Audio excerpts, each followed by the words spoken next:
On the morning of March 3rd, 1876, in Bath County, Kentucky, the sky was completely clear.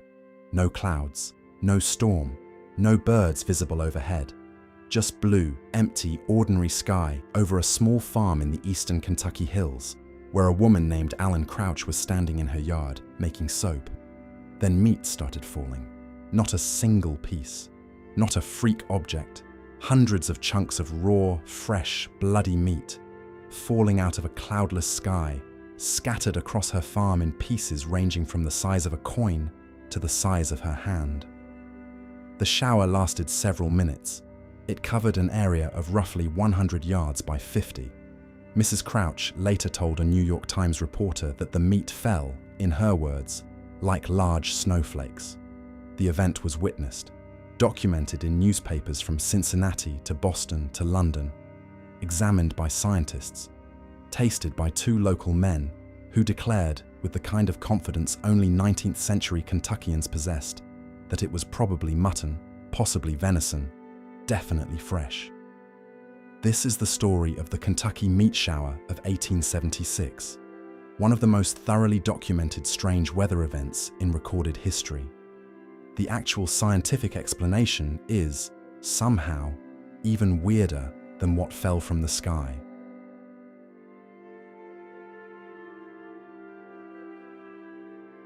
Bath County, Kentucky in 1876 was rural in a way that's difficult to imagine now. The county had fewer than 10,000 residents. Most of them were farmers. The main industries were tobacco, livestock, and the mineral springs that gave the small town of Olympia Springs, closest settlement to the Crouch farm, its name. Alan Crouch was making soap that morning. This is a detail worth pausing on. Making soap in 1876 was a multi-hour outdoor task involving rendered animal fat, lye, and a large open kettle. It required attention. It required being outside, in your yard, looking at what was in front of you for an extended period of time, which is the only reason we have such a detailed account of what happened next. It was around 11 o'clock in the morning. The sun was high. The temperature, according to weather records from nearby stations, was in the low 50s. Visibility was perfect. There were no birds in the sky directly overhead. Mrs. Crouch was tending her kettle. Her husband was working nearby. And then, without sound, without warning, without any visible source, pieces of fresh meat began falling out of the air all around her. The pieces ranged in size. Most were about 2 inches square, roughly the size of a modern playing card. Some were smaller, the size of pebbles. A few were larger, up to about 4 inches across. The meat was fresh. It was bloody. It was not frozen. Some pieces appeared to be muscle tissue. Others looked like fat. Some pieces, when later examined under microscope, appeared to be lung tissue. Others looked like cartilage. It was, in other words, not a single animal. It was pieces of multiple different types of tissue from what appeared to be multiple different sources, falling from a clear sky onto a Kentucky farm on a Friday morning in March. The shower lasted, by the Crouch's best estimate, somewhere between 5 and 7 minutes. It covered roughly an acre of land. When it ended, hundreds of pieces of raw flesh were scattered across the yard, the soap kettle, the fence rails, and the field beyond. And the sky, the same sky it had fallen from, was still completely clear. Within days, the story was everywhere. The New York Times ran a full account on March 9th. The Cincinnati Enquirer covered it. The story crossed the Atlantic. Newspapers in London printed it. The phrase Kentucky meat shower entered the American press. The Crouches received letters. Reporters arrived. Scientists from across the United States requested samples for examination. Bottles of preserved meat were packed in jars and mailed out to laboratories in New York, Newark, and Louisville. And here is where the story gets, somehow, stranger. Because 2 local men, on the day of the event, decided that the most efficient way to figure out what kind of meat had just fallen from the sky was to taste it. One declared it was probably mutton. The other thought it was venison. They agreed it was definitely fresh. and they agreed that the experience had been, in their words, not unpleasant, which is, I think, the most Kentucky sentence ever recorded in a scientific report. The most thorough scientific investigation came from a physician in Louisville named Dr. L.D. Kastenbine. Kastenbine obtained a sample of the meat, preserved in a jar, and conducted a series of analyses that, by the standards of 1876 medical science, were considered rigorous. His first test was to set the meat on fire. This was not as unscientific as it sounds. In the era before chemical spectroscopy, burning a substance and analysing the smell and residue was a legitimate diagnostic method. Kastenbine reported that when burned, the sample produced a smell he described as rancid mutton. His second test was microscopic examination, which identified what appeared to be cartilage and muscle fibers. His third test was chemical. He subjected the sample to various reagents and observed how it reacted. The results, he wrote, were consistent with terrestrial animal tissue, recently deceased. Kastenbine published his findings in the Louisville Medical News. His conclusion, based on the variety of tissue types, the geographic distribution, and a key piece of local knowledge, was the first serious explanation anyone offered for the Kentucky meat shower, and it remains, 150 years later, the most widely accepted scientific theory. Kastenbine was not alone. Other scientists offered their own explanations, and some of them were, frankly, magnificent. In July 1876, Scientific American published a letter from a scientist named Leopold Brandeis. Brandeis suggested that the substance was not actually meat, it was nostoc. Nostoc is a type of gelatinous cyanobacteria that swells dramatically when wet and can, in certain conditions, be lifted by wind. Folk traditions in various countries call it star jelly, troll's butter, or witch's jelly, and have for centuries associated it with mysterious deposits found in fields after rain. The problem with the nostoc theory was straightforward. There had been no rain in Bath County for several days before the event. The sky was clear. There was nothing on the ground to lift. Nostoc, despite its dramatic name, also doesn't usually look like raw meat, and certainly doesn't taste like mutton. A humorist writing for the New York Times suggested, with what I assume was approximately 70% seriousness, that the meat had come from an exploding planet.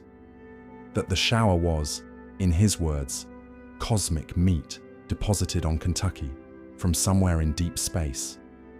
This theory has the virtue of being interesting. It has the disadvantage of being wrong.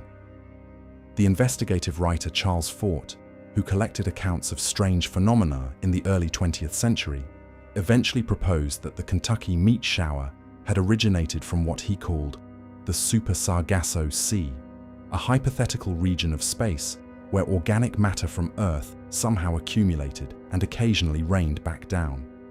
Fort's theory is, in scientific terms, completely without merit, but it's a beautiful piece of writing. The explanation that Kastenbine eventually published, and the one that ornithologists, biologists, and most modern researchers still consider the most likely, came not from a scientist, but from an unnamed Ohio farmer. The farmer's theory, which a colleague of Kastenbine's reported and Kastenbine then endorsed, was this: the meat fell from a flock of vultures. Specifically, it fell because the vultures were vomiting in flight. The reason this theory is the leading scientific explanation, rather than a joke, is that it accounts for every observed detail of the event in a way no other theory does. Turkey vultures and black vultures are both common in eastern Kentucky. Both species feed almost exclusively on carrion, dead and partially decomposed animal carcasses. Both species share a specific defensive behaviour. When threatened, startled, or trying to make a quick escape, they vomit. The act lightens their body weight for faster takeoff and produces a stomach acid so strong it can burn predators that get close. And here is the key detail. Vulture vomiting is contagious. When one vulture in a flock regurgitates, the others almost immediately follow. This is documented behaviour, observed in the wild, recorded in ornithological literature for over a century. If a flock of vultures was passing high overhead, too high to be visible from the ground, and one of them was startled by something far above the Crouch farm, the entire flock might have vomited simultaneously. The varied tissue types, muscle, lung, cartilage, fat, make sense because each vulture had recently fed on a different carcass. The geographic distribution makes sense because the wind would have scattered the contents across the area below. The clear sky makes sense because vultures fly high enough to be invisible from the ground when they soar. The 1876 farmer was right. The 2014 Scientific American reanalysis confirmed it. Modern ornithologists endorse it. The most likely explanation for the Kentucky meat shower is that a flock of vultures, somewhere very high above Bath County on a clear March morning, all threw up at the same time.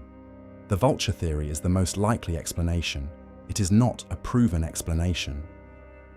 Modern DNA testing on preserved samples of the original meat, bottles of it still exist in scientific collections, including at Transylvania University, has been inconclusive.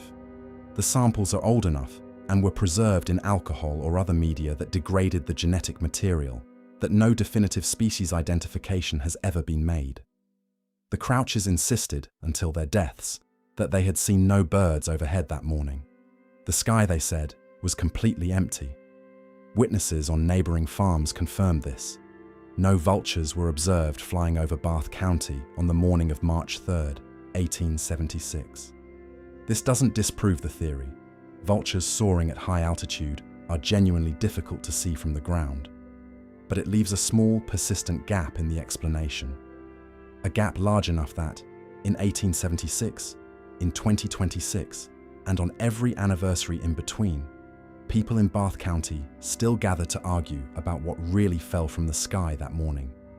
Bath County now hosts an annual Kentucky Meat Shower Festival. On the 150th anniversary, in March 2026, the festival featured a ceremonial airplane drop of 1,876 pieces of beef jerky, individually wrapped in cellophane, floating gently down over a local farm. The gesture was, depending on your perspective, either a charming tribute to local history or an attempt by the people of Bath County to reverse engineer the original event with significantly better safety protocols. If you want to read the original 1876 sources, the New York Times article, Kastenbine's Louisville medical newspaper, and the Scientific American debate, they're all in the public domain and linked below. If the strange parts of history are the parts that find you, subscribe. The archive opens a new file every week. Next week, we open a quieter file. In a remote corner of Crimea, long after the Roman Empire collapsed and the Goths vanished from the historical record, a small Germanic-speaking people survived in the mountains for over 1,000 years. Almost no one knew they existed. By the time anyone went looking for them, they were already gone. There is something genuinely useful, I think, about a story like this one. Not because the mystery is unsolved. The mystery is, by all reasonable scientific standards, mostly solved. A flock of vultures, very high up, all vomited at once, and the contents scattered across an acre of Kentucky farmland on an otherwise unremarkable Friday morning in 1876. What's useful is the reminder that the world contains explanations stranger than the mysteries they explain. That when we encounter something that seems impossible, the actual answer is rarely ghosts or aliens or the universe is broken. The actual answer is usually some combination of biology, atmospheric physics, and animal behaviour so specific and so unlikely that it sounds, when you first hear it, even more absurd than the original event. Mrs. Crouch saw meat fall from a clear sky. She wasn't wrong about what she saw. She just couldn't have known, standing in her yard making soap, that hundreds of feet above her, an entire flock of birds was simultaneously losing its breakfast. The world is genuinely stranger than the version of it we walk around with most days. The archive is full of reminders.